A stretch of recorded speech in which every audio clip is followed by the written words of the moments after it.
Hi guys, I hope you're all doing great.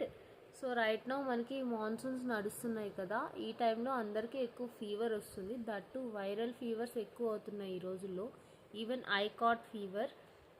నాకు 2 days నుంచి చాలా సివియర్ ఫీవర్ అయితే ఉండింది. ఇవాళ వెళ్ళి మెడిసిన్ తీసుకొని ఇంజెక్షన్స్ కూడా వేయించుకున్నాను. సో ఇలాంటి టైంలో ఎలాంటి ఫుడ్ తీసుకుంటే మీ బాడీకి బెనిఫిటో చెప్పాలనుకుంటున్నాను నేను. ఫస్ట్ అండ్ ఫార్మోస్ట్ థింగ్, మీరు వెజిటేరియన్కి షిఫ్ట్ అయితే చాలా బెటర్. నాన్ వెజ్ అస్సలు తీసుకోకండి, especially when you have fever. అది మీ బాడీ టెంపరేచర్ని ఇంక్రీజ్ చేసి మీ కండిషన్ ఇంకా వర్స్ చేస్తుందే తప్ప నయా పైసా ఉపయోగం అయితే దానివల్ల మీకు లేదు. సో వెజిటేరియన్లో కూడా మీరు ఫుడ్ తీసుకునేది ఈజీలీ డైజెస్టబుల్ ఉండేలా చూసుకోండి. కాంప్లెక్స్ కార్బ్స్ అయితే అస్సలు తీసుకోకండి. బెటర్ మీరు మైల్డ్గా ఉన్న ఫుడ్స్ తీసుకోండి, లైక్ ఫ్రూట్స్ కానీ ఆర్ సూప్ కానీ ఆర్ మిల్క్ అండ్ బ్రెడ్ కానీ రసం రైస్ కానీ ఇలా ఈజీలీ డైజెస్టబుల్ అయ్యేవి తీసుకోండి.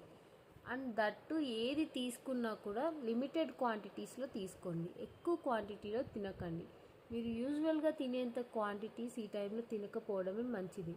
ఎందుకంటే ఆల్రెడీ మీ ఇమ్యూన్ సిస్టమ్ లోపల ఉన్న ప్యాథోజన్స్తో ఫైట్ చేస్తూ ఉంటుంది.